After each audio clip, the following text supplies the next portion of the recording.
I get more loans because I look good in a skirt or make comments about me being attractive. It honestly was not a compliment to me. It was almost like it's very demeaning, I didn't earn it. Like you didn't earn it, that you're not smart, that you haven't earned your cred here.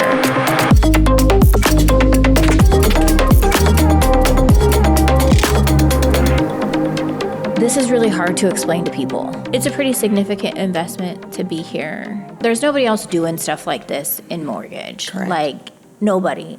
And so sometimes that's really hard for me to communicate like what this is. So why don't you share with everybody what's your experience been like so far?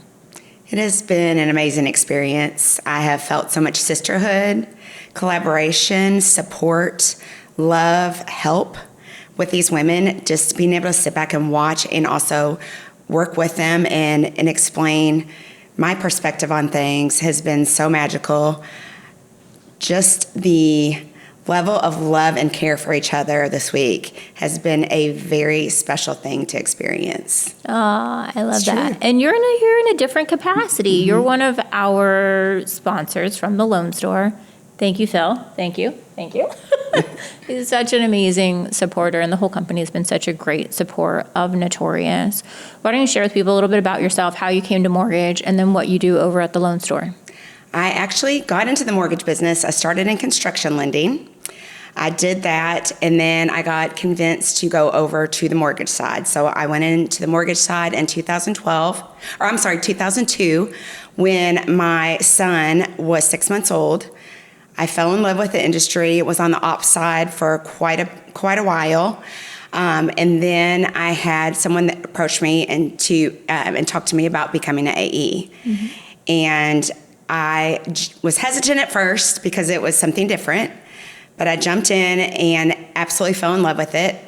It allowed me to use my ops knowledge of what everyone experienced on the ops side and collaborate that with the sales side and just know how to treat the ops team and what they go through on a day-by-day basis.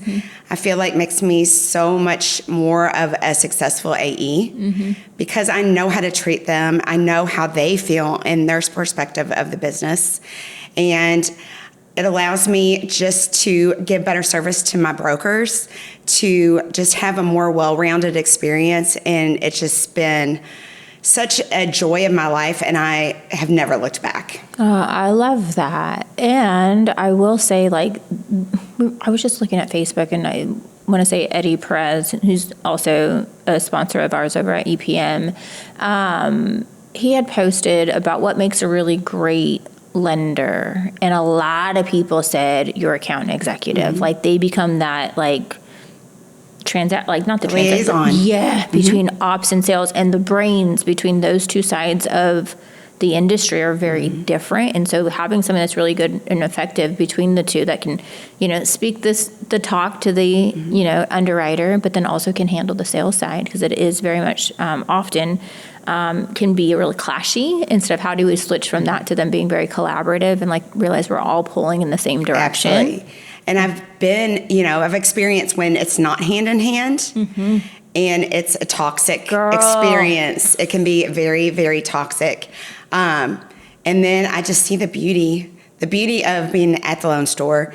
We have so many people that really, truly, truly care about each other and want to help each other out and want to make a successful experience. I mean, our CEO is literally underwriting loans himself. That is unheard of.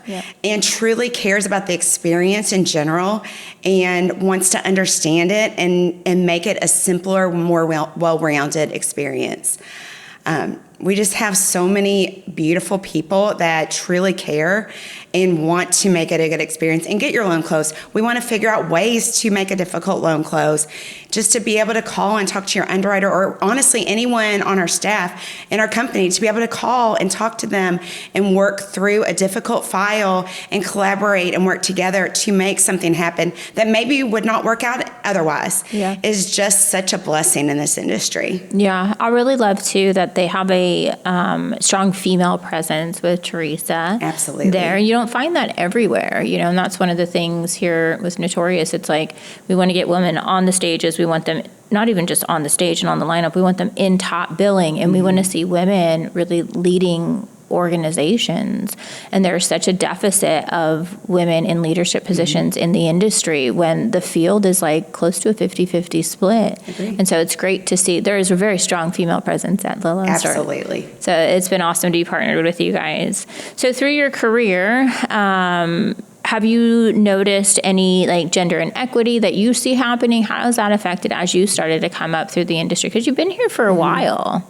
And how has it changed over the years? I've had males make comments to me that were inappropriate or tell me I was successful because of what I look like, which shocked me because it honestly took me aback.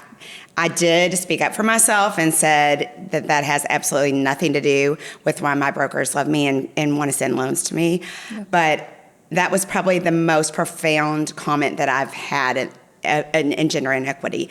You know, every time he would see me, he would tell me, I get more loans because I look good in a skirt, or make comments about me being attractive. Yeah. And it honestly was not a compliment to me.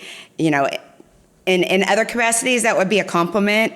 It was almost like it's very demeaning, like you didn't earn it, that you're not smart, that you haven't earned your cred here. Absolutely. And it's like, as a female, a lot of times we earn every inch that we're given, and then to have somebody say it's only because you're pretty, you know? Yeah. No, I think those are some of the things that happen that, you know, it's like the dirty little secret of, you know, not just mortgage, but just also sales and entrepreneurship and all of that. And, you know, if we can sometimes look at what actually happens, call it for what it is, and then how do we shift how we show up, how do we shift how we support women in this industry. And a lot of times it's supporting them in a different capacity because we have different responsibilities as moms and wives and all of that than our male counterparts. I know you have children as well. How has that been, being in mortgage and being a mom? It has honestly been awesome. You know, my boys, credit them for just having a strong role model and a female presence of seeing what they want in their future wives, successful women that work. You know, they appreciate the fact that I work hard and, you know, support them. I've been very blessed to be able to have the flexibility. You know, my husband drives a semi for UPS, so he's over the road. He's on a sleeper run. So just having the flexibility to be able to pick them up from practice and work in the car.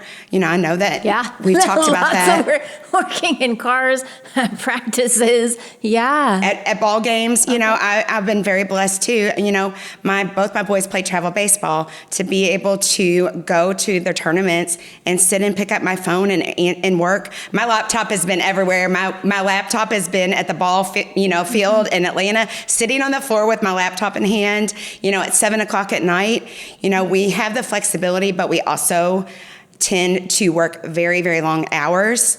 You know, my brokers, honestly, you know, they make comments occasionally. I mean, at 11:00 at night, I will answer my phone.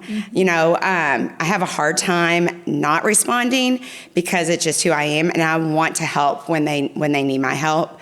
But it also has just given me so much flexibility to be able to support them in the things they do, and to make up for sometimes the lack of flexibility that my husband's job has had. Yep. You know, he's been there for a long time, and he gets a lot of vacation now, but back in the early days, it was a lot to manage. I had 2 young little boys, and, you know, just working and taking care of them, underwriting loans at night back in the day, you know, just being able to, you know, pick them up from their practices or school has just been such a blessing to me. Have you ever had somebody use your ambition as a female against you? I honestly have not. Okay. I feel like really the only comment, you know, that the experience that I had really was that comment that I just made. And I think women I think I was so taken aback that I really didn't tell anyone. I told maybe more of my female friends that could understand it. And, you know, a work colleague that I was very close with, which he was very protective of me. But I didn't report it. Yeah. I didn't, you know, pass it up to the higher ups. I do feel like, I mean, my company, they very much value the presence of women. It's very outspoken. You know, on Mother's Day, or just in general, we celebrate the female leadership in our company. Teresa and I have been blessed to work at 3 companies together. She's just an amazing, amazing woman, and we have so many amazing women in leadership at our company that are just humble and kind and care and hardworking. It's just so different and so amazing to see that every day. Yeah, I'll say, I'm a big believer that culture and leadership starts from top down, right? Top down, everything flows from there.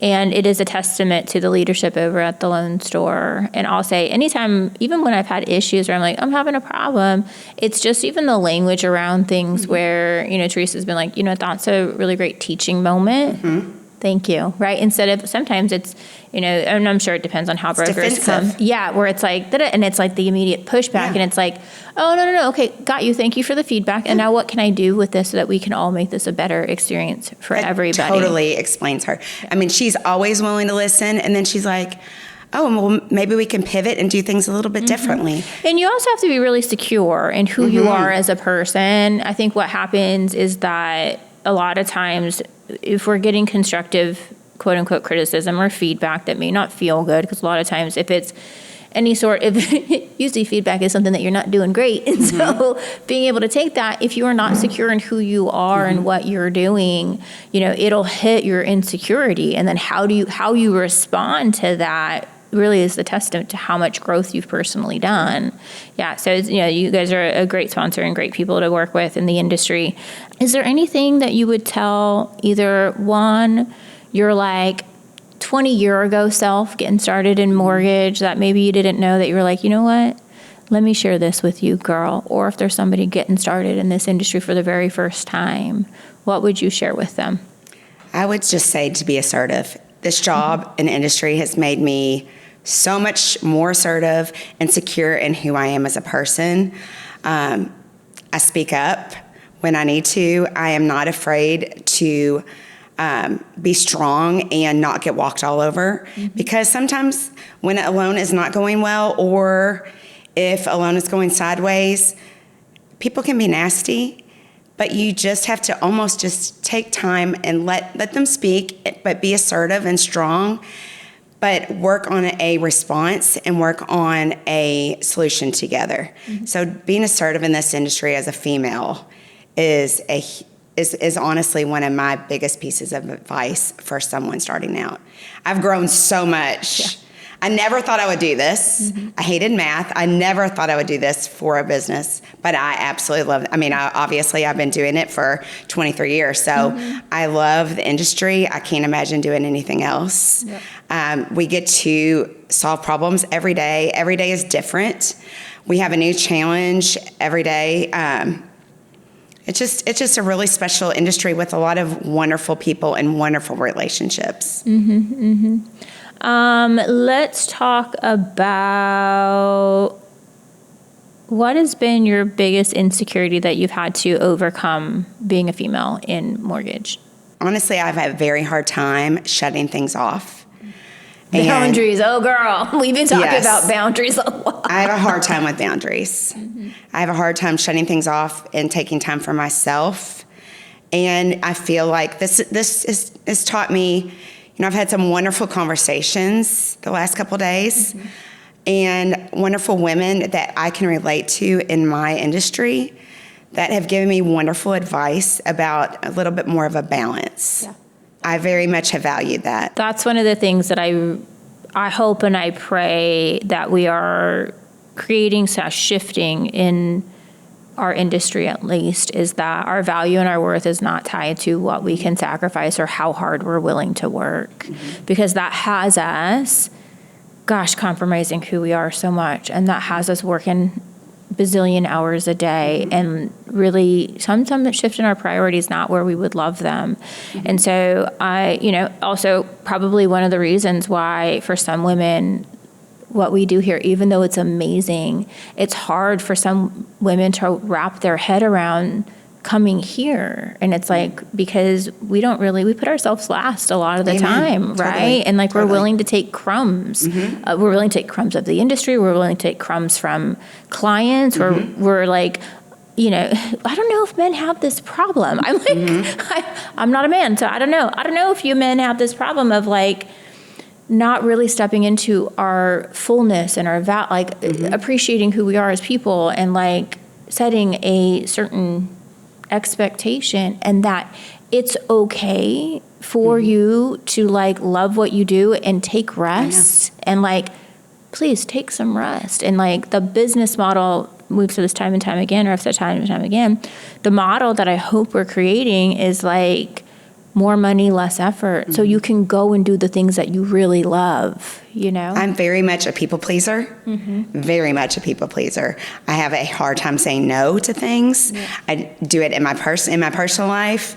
In business, I have a very hard time saying no. And it has really taught me just there needs to be a little more balance and a reset, because it will make me a better person, a better AE, a better mother. It just will give me a little more balance into my life. Yeah. Do you ever struggle with, because part of it is boundaries, and then also sometimes it's mindset, scarcity versus abundance, especially when, you know, you self-generate as an AE and churning things away and saying, maybe this isn't a good fit for me at the moment, or maybe this isn't a good fit for the loan store. That's scary, you know? And so it takes us having to have this abundance mindset to know that there's always enough for everybody, going from competition to collaboration. Do you have any insight as far as that goes, or how maybe your belief system has changed over the years? I think that, there's no room to be abused in this industry, and to be spoken to like you're a piece of dirt and treated poorly. I will not tolerate that anymore. Because you once did, right? I did once. Yeah. I did. Yes, absolutely. So, I just remember, honestly, back in the day, I remember a friend of mine, a comment by an LO was to put concrete blocks on and jump in a lake. And to speak to another human being in that way because their loan doesn't go well is just absurd. But we get abused, and especially being on the ops and the lender side, when a loan doesn't go well, we are not the outward facing. You all have to deal with your customers. We don't speak to the customers. You're our customer. But to be treated like that by anyone is unacceptable. It's crazy. I remember that 20 something years later, and it stuck with me, and it's just not acceptable. Yeah. I was an account executive for a really long time. I remember one time, and I loved this broker shop, loved them. They were friends of mine, but they were hot. Like they were a bunch of guys in their 20s. This is pre-2008 when everybody's making money hand over fist, but it's still a lot of stress. And I remember a loan went sideways. I don't even remember what happened, but I remember like the LO flipped out on the phone. But what I appreciate is the next day he sent me flowers. Yes. Yes. And I was like, listen, I got you. Yes. We kind of all go through that.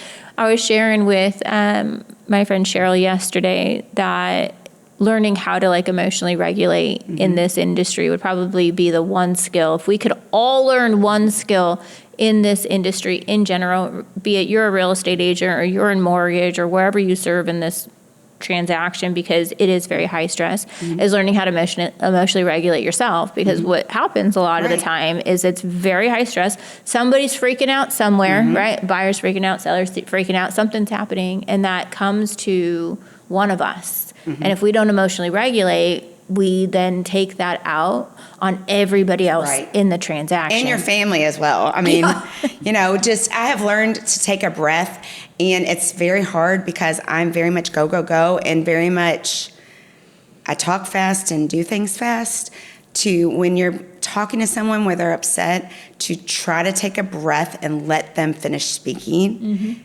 because if you don't, it does not go well.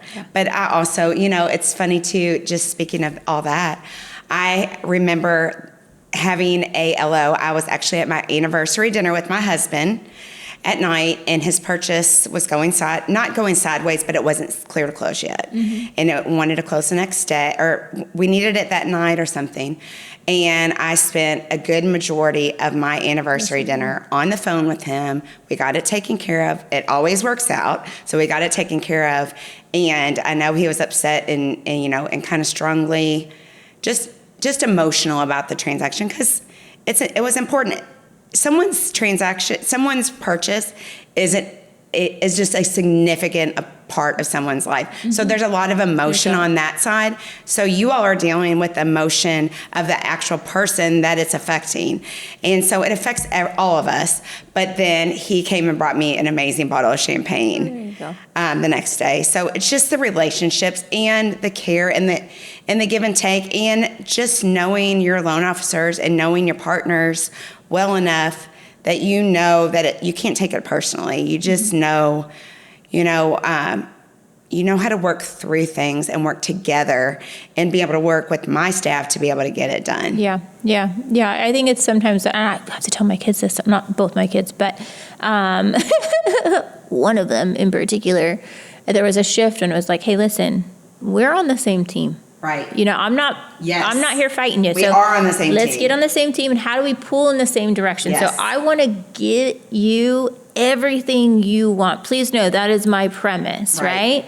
Now, it may not always work out, right? And we might have to figure out different ways to do things, but we all pull in the same direction. And we need a solution together. Yeah. And so that being a little bit different of shift, and that happens, on the sales side and the ops side. And, it's like, how do we get everybody pulling the same direction? And there's also, I think, as I started to grow my own origination career, it was understanding, and ops is like, that's a delicate balance too, because ops is dependent upon sales. Ops don't have a job if sales can't bring in the deals, right? So it's like, we live and breathe together. We have to be that. Right? So I need, from a sales perspective, ops, I need you to work with me here, because I can't continue to bring in deals if you're doing stupid shit. And I will never work for a company again where sales and ops are not aligned. Yeah. You have to have that partnership. If not, it is the most toxic environment. Yeah. And, it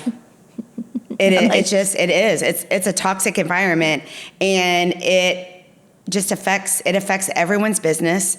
It affects the broker's experience. It just affects everything. Yeah. I think one of the things that on the sales side would be great if they understood also the role of ops. Amen. Role of ops, they have to help sales bring the business in one capacity, but they're also there to protect the company. It is protection paramount of the company and analyzing risk.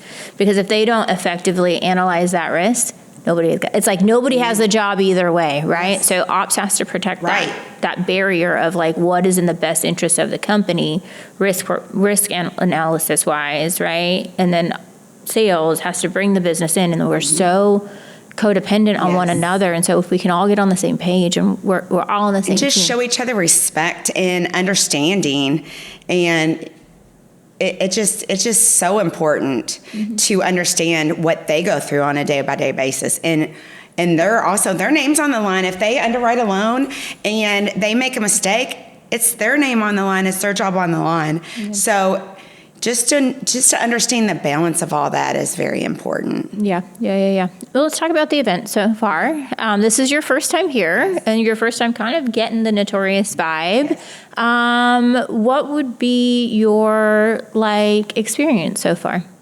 Just seeing this amazing group of women collaborate, support each other, teach, relax, unwind, and just to understand each other's roles and perspectives and help each other has been a beautiful thing to experience. It's obviously a beautiful, beautiful place. We are just all dumbstruck by the beauty and, the experience of all this. But just to have women taking care of other women and supporting each other, listening, speaking, has just been so magical for me. How would you say Notorious and the environment that we are creating is different than other things in the industry, and what makes this stand out for you? I feel like the ability to speak your mind, to be strong and give an opinion that maybe not everybody wants to give, but have the freedom to do that and have women respect you and listen has been just a cool thing to experience. And you are a very, very strong woman. Thank you. And very unafraid to speak how you feel And that inspires me a lot. Good. Thank you. Thank you. I'll look at myself sometimes. And I understand, like, I'm not everybody's cup of tea. You're fiery and feisty. A little bit. But you know what? It's not, maybe not everything is for everyone. Yeah, definitely. But there's going to be people that it is for, and people that support you and value what you can bring to the table. Thank you. There's part about, the leader sets the pace. And so there is part, like, I don't know, maybe you could speak to this, I don't know, but people sometimes have a different idea of who I am because of an online presence, right? It's like, oh, and it's also when I look at, being the leader, I set the pace. Nobody's going further than me. So there is probably some opinions that I have or marketing that I do that might be outrageous to, some people that might live a little bit more conservatively or play within the line, color within the lines a little bit better than I color within lines. I don't really color within lines. Because I am the leader. And so, there is, definitely part of that. There's a softness to you in person. Sometimes people don't see initially. And you're very well-rounded, but I aspire to be like you and not be afraid of what people think and afraid what to say, and I really admire that about you. Thank you.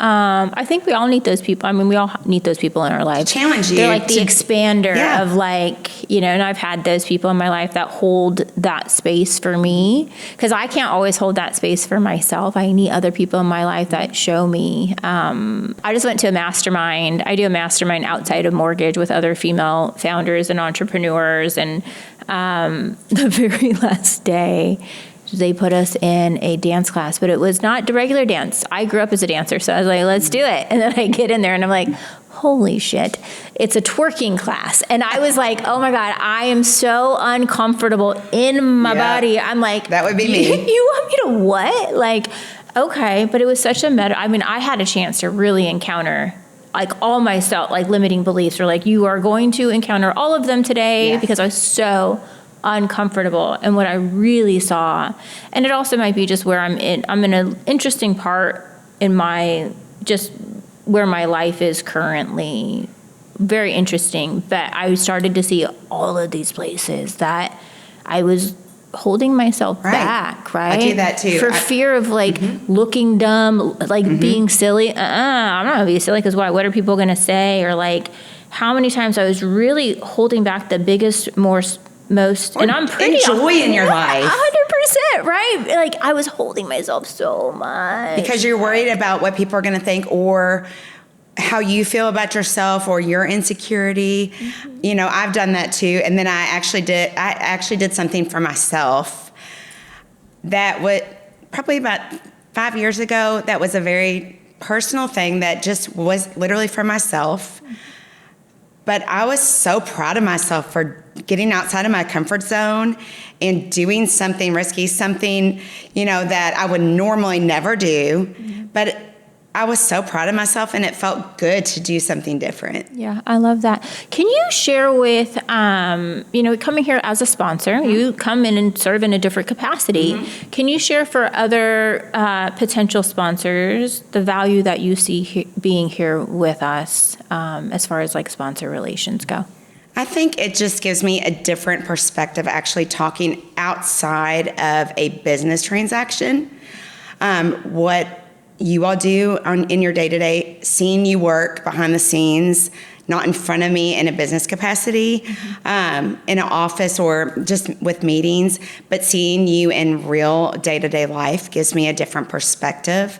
And just to be able to collaborate and see the value that we bring as lenders, and just talking to someone about what my role means to you all as originators, as strong women in the industry, but what my role as a account executive means and as a lender means to you all, and how important different aspects of that has been a really amazing experience. Yeah. No, I love having our sponsors here as well. It's like, I don't know, my ultimate like dream was like, how do I do a girl gang, but make it mortgage, and then like let's get jackets and all the bling. Like, how do we color coordinate? Like, I don't know. There's part of the things that I create here, for good or for bad, I get to like heal my own like high school heart almost. Yeah. It's like, for oh gosh, like way too much info for all like the times I didn't feel included. Mm-hmm. So like, when I'm like, there's a big event, we're going to host a happy hour. Cause like I know for myself walking into a big room where at a big event where you don't know anybody, right. Like that's so intimidating, right? And so, all those times where like I didn't feel included or like I wasn't invited to the blah, blah, blah dance. I went to like 2 dances my entire high school thing, right? So I would never have expected right, that about I was like, I guess people kind of thought I was like in the popular group, but really I always felt not really included, mm-hmm. right? Like kind of like and on as the women, outskirt. that is the worst feeling. I have not seen, like, it's just been beautiful. I have not seen 1 ounce of mean girl energy here. I've not seen 1 ounce of jealousy or ugliness. Yeah. And it's just, unfortunately, you see it too much with women. Just at the Lone Star, I've been so blessed to have a group of women and men as AEs where we all truly care about each other and collaborate. And, it's amazing. Like we have an account executive group chat where we all help each other. Mm-hmm. That's one of the reasons that made me want to come back and be, obviously I was at Home Point with the Home Point crew, but that was one of the reasons the AE relationship that I had. It's not competing against each other. It's encouraging and helping each other. And that's one of the main reasons I came back to be with the Lone Star. Dude, I'm telling you, the group chat is like powerful. It powerful. is. I have a handful of them, like even from like different Notorious events. Like we have the Standout group chat. I've got a Notorious group chat from our fall event with some of us. I've got a VIP group chat from Notorious.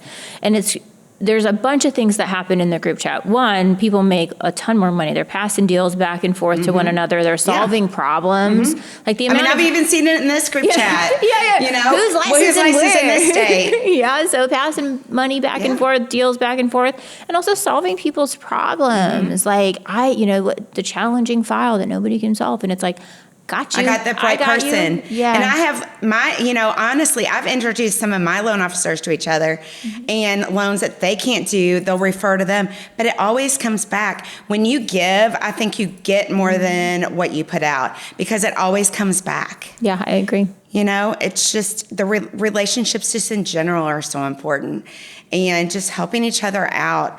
But it does come back to you. Mm-hmm. So that's a foundational like belief system. Like I know anytime I'm starting to feel a little funky, like bad mood or things are getting real stuck or I'm feeling just I'm like, I have to figure out a way to shift that energy mm-hmm. in my body. And often it is being in service, giving something mm-hmm. away. I'm like, let me go find a homeless guy to give them. I don't know what I need to do, but I have to like give first so that I can then create this vacuum for receiving. Because when you're just always trying to hold, like receive and then also hold on to everything that we have. That's also the other problem. We hold on to everything we have so tightly. We're like, I can't let anything go because I don't know. And then it's like, you can't even receive in this place. And it's like, I have a hard time receiving. I'm very much a giver and have a very hard time receiving. Yeah. My mom is a giver like that. I've grown up with a very, very strong female presence in my life. My mom was a nurse in Vietnam. I'm very much like her in a lot of ways. And so it is so important, though, to give. And when you give, you get back. Just like you spoke about the homeless. My mom and I have done that for several years. We volunteered feeding the homeless. And just having someone that they see cares about them, knows their name, is willing to have a conversation with them and treat them like a human being, it gives me so much more than I give. Yeah. I receive so much more. Yeah. And when you give, you get so many gifts back. Yeah. Can I share something with you that hopefully will help you shift? Maybe you can be open for it or not. Think about how you feel when you're taking care of somebody else or you're giving to somebody else, how you feel. And when you're not able to put yourself on that opposite side, you rob the other person of feeling like that. True. Yeah. I remember when somebody, because I think as women, That's we so true. often have that heart. Like, Yes. it's really easier for us to be caretakers and givers, and like that's just how we often just are programmed. But we don't really let other people do that for us. And so I remember somebody pointed that out, like, you are robbing the other person of that experience, right? And I was like, oh, okay. I've had so many special conversations with Tori this week. Oh, isn't she amazing? She's so amazing. I've been blessed enough to room with her, and we flew in together, and she was meant to be in my life. But experience or just talks, I felt like I've given her wonderful conversations as a mother and my perspective of raising, because my kids are a little older than hers. So just my experience of raising great human beings and just going through the challenges of motherhood, because motherhood is not easy. But then she's given me so many spiritual, conversations of advice and being able to be taken care of and reset. And it is so beautiful. Like women, women are the best caretakers on the planet, right? And there is something, as women, we don't often have people taking care of us. Yes. Right. I mean, that is like I try to shift out of that experience in my life, because I also know like the mantras that we have. And like a lot of stuff that I'm personally working on at the moment is this idea of not feeling supported and like not being taken care of, because so much of my life is taking care of. And it makes you resentful almost in a way. 100% like that. And that's not a good place for anybody. And so this is like the one that I love, but being in community with other women is like, it's just so natural for us to be like, no, I got you, girl. No, that's me. And with my family, I drive my husband crazy, because I'm like, can you do this? And then he doesn't do it the second I say, and then I'm up doing it. And they're like, but I need to just take a step back and let somebody help, or let somebody do it and help me and do things instead of just being like, okay, I'm going to do it. I'm going to do it. I'm going to do it. Because that's what I do. Yeah. Well, I love that. Well, thank you so much for stopping by today. Thank you for including me. Coming to Cabo. Been wonderful. Thank you so much. All right, guys, thanks so much for watching this episode of Standout. Compliments of The Lone Star. Stay tuned for details about our fall event, and you can catch us across all socials at Notorious WMN. And go follow The Lone Star at, The Lone Star? Yes. On socials? Go do it. Bye, guys.